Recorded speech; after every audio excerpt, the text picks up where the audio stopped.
We economic hitmen are the first line of defense. We go in and we try to corrupt governments and get them to accept these huge loans, which we then use as leverage to basically own them. If we fail, as I failed in Panama with Omar Torrijos and in Ecuador with Jaime Roldos, men who refuse to be corrupted, then the second line of defense is we send in the jackals. And the jackals either overthrow governments or they assassinate. And once that happens and a new government comes in, and boy, it's going to toe the line because the new president knows what will happen if he doesn't. In the case of Iraq, both of those things failed. Economic hitmen were not able to get through to Saddam Hussein. We tried very hard. We tried to get him to accept a deal very similar to what the House of Saud had accepted in Saudi Arabia, but he wouldn't accept it. And so the jackals went in to take him out. They couldn't do it. His security was very good. After all, he had one time worked for the CIA. He'd been hired to assassinate a former president of Iraq and failed, but he knew the system. So in '91, we send in the troops and we take out the Iraqi military. So we assume at that point that Saddam Hussein is going to come around. We could have taken him out, of course, at that time, but we didn't want to. He's the kind of strong man we like. He controls his people. We thought he could control the Kurds and keep the Iranians in their border and keep pumping oil for us. And then once we took out his military, now he's going to come around. So the economic hitmen go back in the 90s without success. If they'd had success, he'd still be running the country. We'd be selling him all the fighter jets he wants and everything else he wants. But they couldn't, they didn't have success.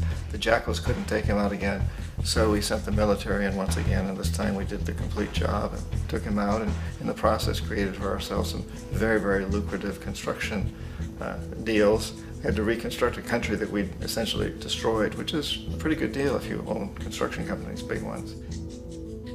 So, Iraq shows the three stages.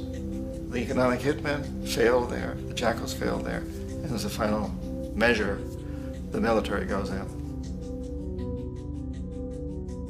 And in that way, we've really created an empire, but we've done it very, very subtly.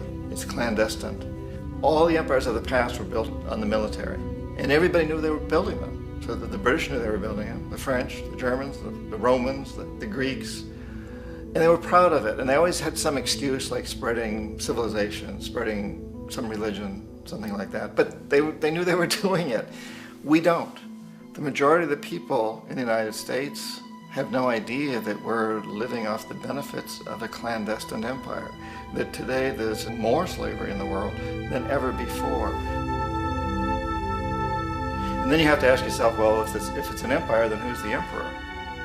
Obviously, our presidents of the United States are not emperors. An emperor is someone who's not elected, doesn't serve a limited term, and doesn't report to anyone, essentially. So you can't classify our presidents that way. But we do have what I consider to be the equivalent of the emperor, and it's what I call the corporatocracy. The corporatocracy is this group of individuals who run our biggest corporations, and they really act as the emperor of this empire. They control our media, either through direct ownership or advertising. They control most of our politicians because they finance their campaigns, either through their corporations or through personal contributions that come out of the corporations. They're not elected, they don't serve a limited term, they don't report to anybody. And at the very top of the corporatocracy, you really can't tell whether a person's working for a private corporation or the government because they're always moving back and forth. So, you've got a guy who one moment is the president of a big construction company like Halliburton, and the next moment he's vice president of the United States, or the president who is in the oil business. And this is true whether you've got Democrats or Republicans in the office. You have them moving back and forth through the revolving door. And in a way, our government is invisible a lot of the time, and its policies are carried out by our corporations on one level or another. And then again, the policies of the government are basically forged by the corporatocracy and then presented to the government. They become government policy. So it's an incredibly cozy relationship. This isn't a conspiracy theory type of thing. These people don't have to get together and plot to do things. They all basically work under one primary assumption, and that is that they must maximize profits regardless of the social and environmental costs.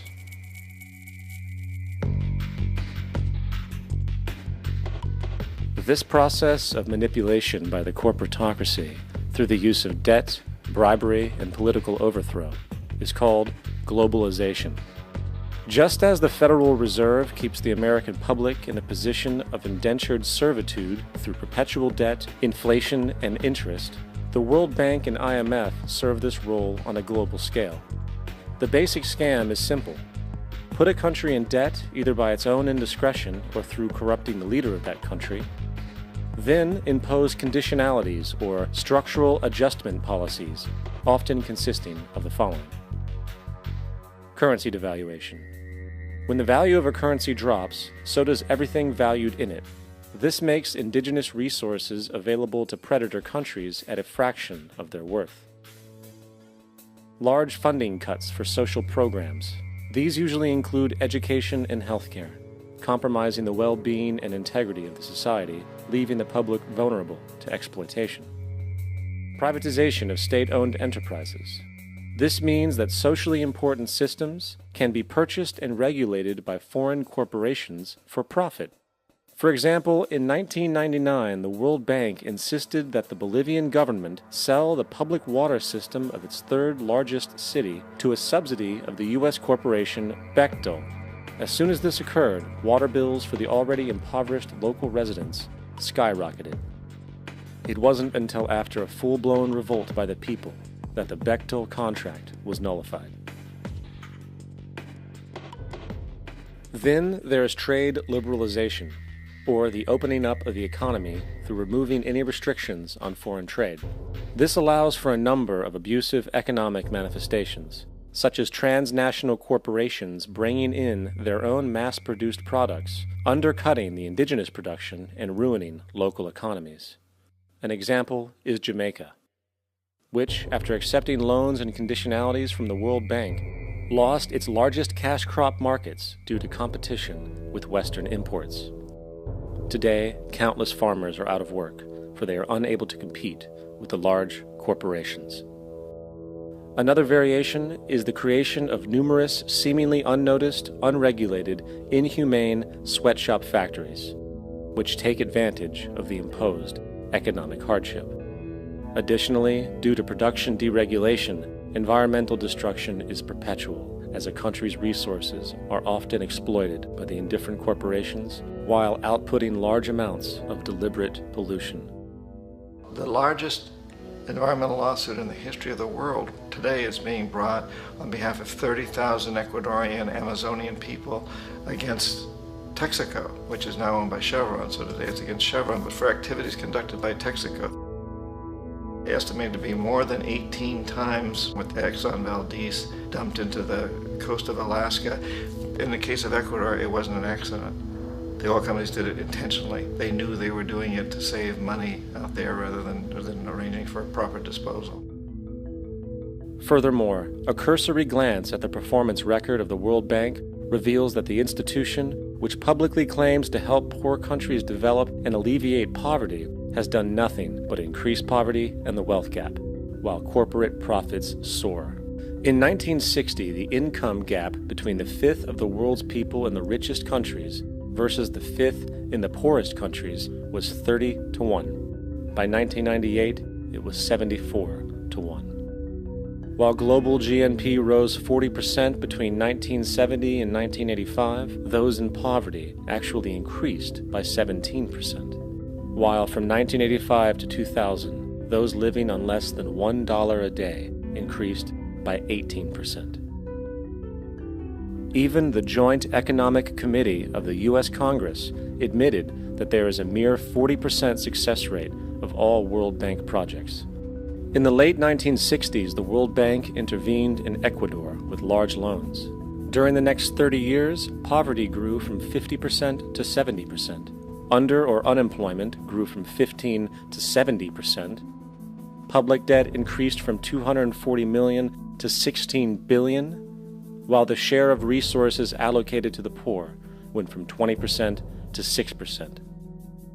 In fact, by the year 2000, 50% of Ecuador's national budget had to be allocated for paying its debts. It is important to understand the World Bank is, in fact, a U.S. bank, supporting U.S. interests.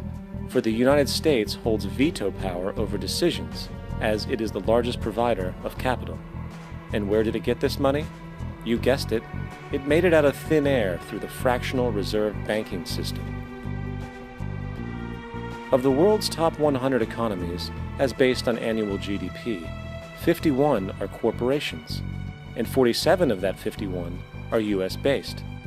Walmart, General Motors, and Exxon are more economically powerful than Saudi Arabia, Poland, Norway, South Africa, Finland, Indonesia, and many others.